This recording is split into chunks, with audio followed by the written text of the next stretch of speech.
مەرگی ژینە بووە مەشخەڵی سەرهەڵدانی شۆڕشێکی زۆر گەورە لە ڕۆژهەڵاتی کوردستان. هەموو ئەو دەنگە پانک خواردنەوانەی چەند ساڵە کە مرۆڤی کورد لە ڕۆژهەڵاتی کوردستان و بە تایبەت ژنان بندەست ئەکات. ئێمە لە تەواوی پارچەکانی کوردستانەوە پێویستە پێش هەموو شتێک خودی لەو سەرهەڵدانانە دەرکەوین کە لە ڕۆژهەڵاتی کوردستان هەیە و هەوڵ بدەین کە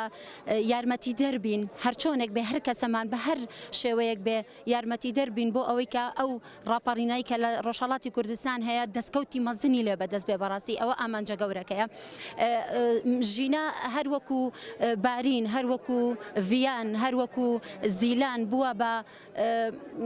بە سەرچۆپیکێشی ئەو دیلانی کە لە شۆڕشدا بەڕاستی هەڵکرا بوو. ئێمە وەکو ژنی کورد سەربەرزین بەو سەربەرزیانەی کە ژن لە ڕۆژهەڵاتی کوردستان و تەواوی گەلەکەمان لە ڕۆژهەڵاتی کوردستان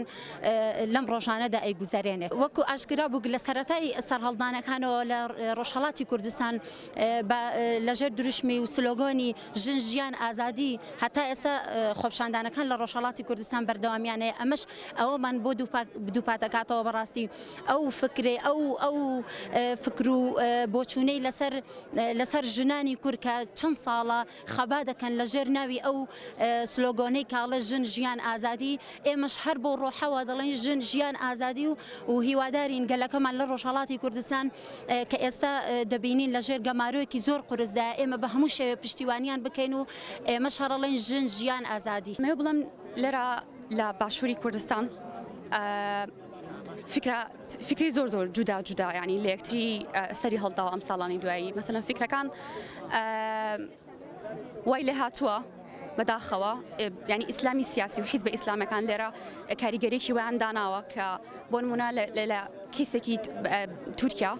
پشگیری تورکیاکەن و لەگەڵ ئێران بنەوە بە شیعە بەڵام ئامادەنین پشگیری پێشمەرگەیە یاگەری لایە بکەن بەڵام ئامادەنین پشگیری دۆزی کورد بکەن یان پشگیری ژینایە بکەن. ئەمەش بەهۆی چیەوە ڕوایە بەهۆی ئەوەی کە ئیسلامی سیاسی کارگەی بەرهەمهێنەری ئەم جۆرە مرۆڤانەیە کە لە ئەم سەدەی 21 زۆر کاری لەسەر کراوە. ژن لێرە ئەبێتەوە بە کەسێکی ئابووری. ئەگەر ببینین داعش ئەنسار قاعیدە لە ناو عێراقا چەندێک ژنیان فرۆشت یەزیدەکانیان چی لێ کرد هەتاکو ئێستاش ژنەکانە بن ینی ژنی وا هەیە لە 14 ساڵیەوە فرۆشراوە ئێستا تەمەنی لەوانە 29 چەند ساڵ بێ هەتاکو ئێستا کڕین و فرۆشتنی پێوەکرێت و هیچ کەسێکی ژنیە بڵێ بۆ کاتە کەسی ژن لەناو ئیسلامی سیاسە کەسێکی ئابووریە کەسێکی سیاسیە کەسێکی بەتەواوەتی ینی چۆن بڵێ شوناسە. ئەگەر ئێمە پارێزگاری لە ژن ناکەین پارێزگاری لە شوناسی خۆمان ناکەین پارێزگاری لە هەزری خۆمان ناکەین ئەگەر ئێمە پارێزگاری لە ژن ناکەین ئەوە ئێمە ناتوانین پارێزگاری لە هیچ شتێکی نەتەوەی خۆمان بکەین چونکە خۆتەزانی ژن چ کاریگەریەکی هەبووە لەسەر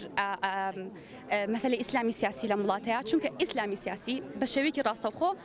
دووبارەی ئەکەمەوە کاریگەری لەسەر ژندانێت. دروشمی ژن ژیان ئازادیەکرێت جوانترین دروشم بێ لە ئێستا کە بەکارهێنرێ لە دۆزی ژیناگیانە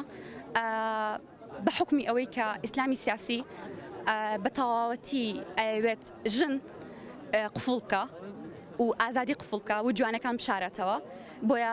ئێستا گەلی ئێران و کوردەکانی ئەوێش ڕۆژهەڵات بە تەواوەتی بەیەک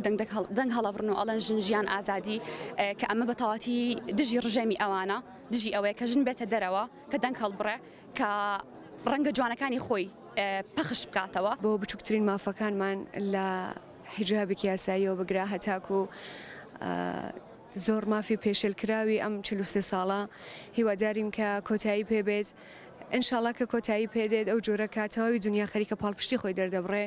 لەو کەسانێک کە نەزاراوی ئێمە زانن نە زمانمان نەزانن نە جلمان نەزان نە کەلتورمان نەزانن بەڵام پاڵپشتیان کردوین زۆر مەمنونیانین لێرەوە. قەتمان لەبیر ناچێتە تاریخ و مێژوش ئەوی لەبیر ناچێتەوە. خۆم بەش بە حاڵی خۆمەکو گۆرانی بێژێک کە 15 ساڵ خەریکی کاری موسیقام دەرکراوی زانکۆم بە بۆنەی کاری موسیقاوە بە بۆنەی ئەوە کە من ئافرەتێکم و دەنگم حرامە لە ئیسلامە دەبێ بەرە وڵاتانی تر بڕۆم و بۆەوەی کە بتوانم مافەکانی خۆم بەدی بێنم ئەبێ وەکو فارس دەڵێ مهاجرەتی ئیجباری بکەم. ئێستا من خۆم لەو بارودۆخەدام و تەنانەت هەر تاکە کەسێک هەر ئافرەتێک لە ئێران پێم وابێ ئەو دەردەی منی هەیە ئەگەر هونەرمەندیش نەبێ بەس بۆ لەشکەکەی دایمەن تاوانبارە هیچ شتێکم نییە ناوی خۆی بەخۆیەوە تۆ ژن ژیان ئازادی